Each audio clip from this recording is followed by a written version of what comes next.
Enti you drew stage 3. I all stairs are now the coffin. Sounds for the floor bass for safety. The new one. And the old one. Do her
watching the quest of Alkebulan with Maame Grace. Yaba bedru the third stage. And I said stage the top miensa. Ensuo n'animu a etoso miensa na ensuo ne bobre a etoso miensa. Eho ne yewe. Na ba bia ye fa ya ye bedru ha ne de. Let us say the love is deep. I just love you guys. I love you my followers. I love you my subscribers. I love Ghana. And I love Africa. Hey, I can die for you guys. But me doctor, hey doctor, me Jesus. So yeah, what the third stage, you know, that's the Kintampo Waterfalls. You call the first stage, you call the second stage, and I am about to do the third stage. And I'm moving bridge now. You pass, so I did do it. It wasn't easy, but we are still here. So we are going to take the history behind this place. I be a see wahane near Akoso Wahada. But already kind of mama to me who wants to say nkwalaa bi ba a session and a tender striking ye ne bia kase bi na esi nsuo no so ebuto omo so ema enipa 18 ewu ye nti eye proper say ye be ma omo a second or 30 seconds silence na ye dey appreciate omo souls nti ye ma omo silence kakra be 30 seconds.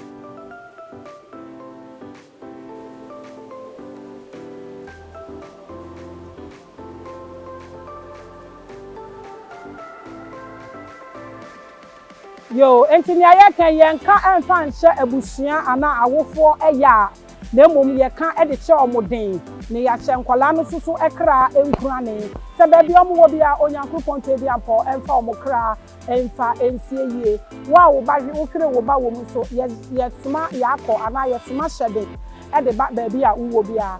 So we are the third stage. It's very important say you be acknowledge this disaster we na ya acknowledge awofo ne sebe one was one kwan so enti eno enamaye no. You are watching the quest of Alkebulan and my name is Alkebulanian and I know the Alkebulanians are watching. The journey continues so ahano the person won tire you mu e dey important na esi e wa ha na na the power ha ma renfi e na ye ne me support authorities na e wa ha ne de ma ye no so na na the panti wo fu unam lada no so no na wo fi ni say e de na na wo waju say aha ye baby a ye che say da akoma pa de nipa bia ye na wiase no usu ye nipa bi betima ye bi se wo bedru ana ojije kire wo say sa de we wuntimi mfura na ye say wankasa abode na e wa yankasa ye man mo no wunji nya de endi e wo so ojitum se da afoforo ye no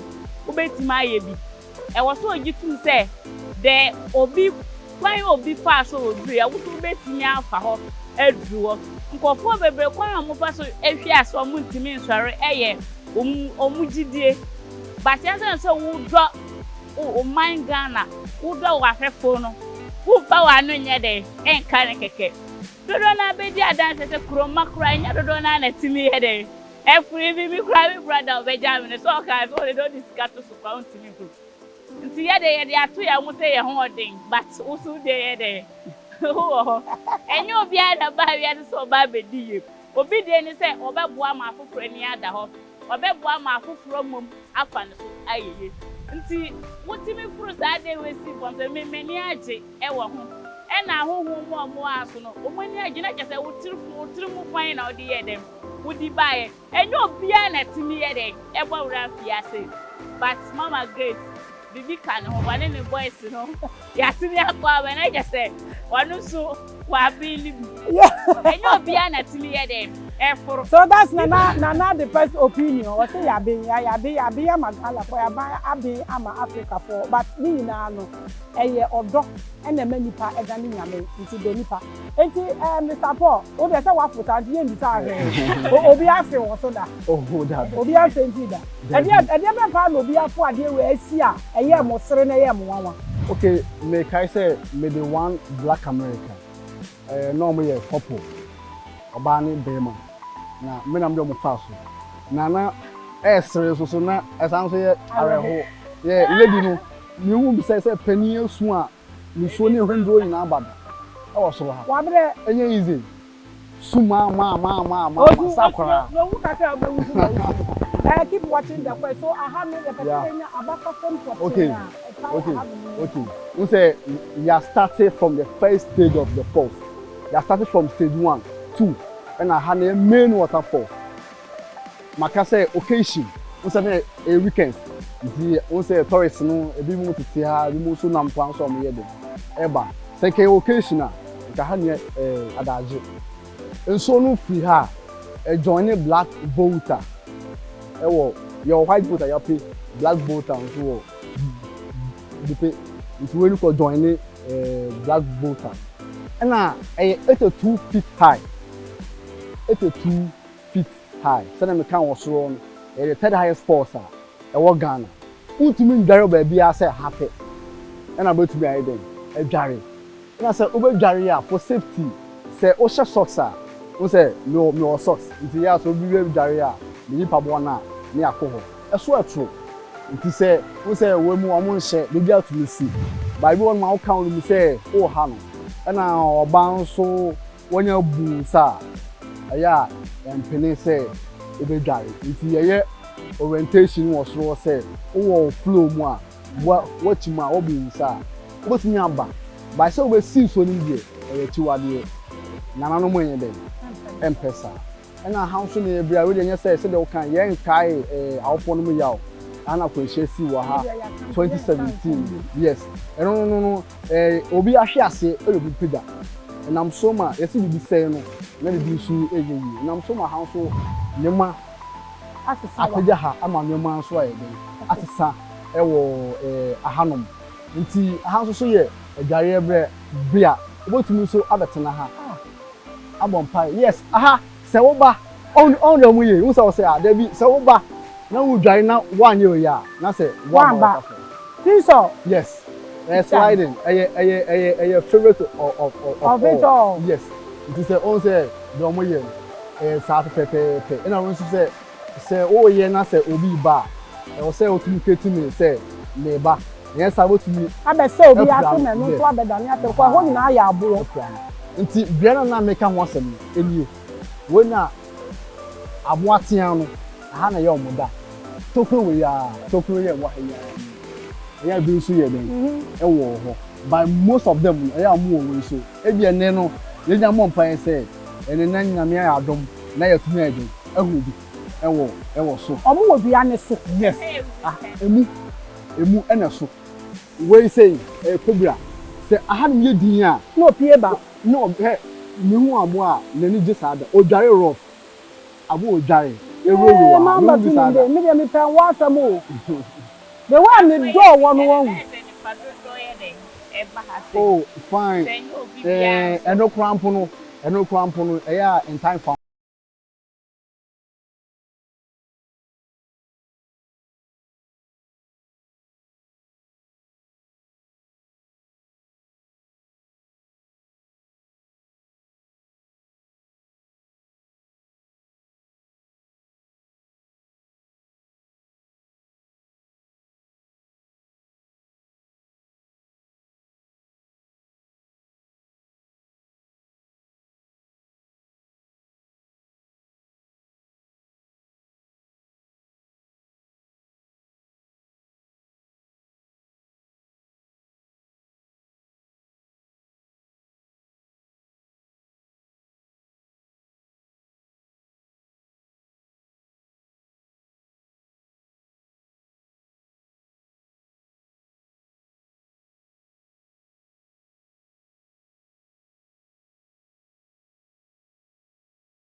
abusia ntiru se dia da ye koso ya ne pitiri ni ye ka menim na ka ne ye di a eni se ya beduru esoro ha yi ye ko Kintampo Waterfalls ye we e wo Kintampo kromu ya pa tachiman ho aba Kintampo be ye 1.5 hours drive ene ya be fa Kintampo Waterfalls ni tibia ne bobere ne size ne bibi e koso ba ha Your first stage, your second stage, your third stage.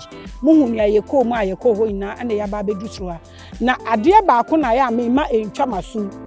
Obia or your spiritual person na minim say no or very spiritual no me ti didi wo ba bia na me concern e wo soro.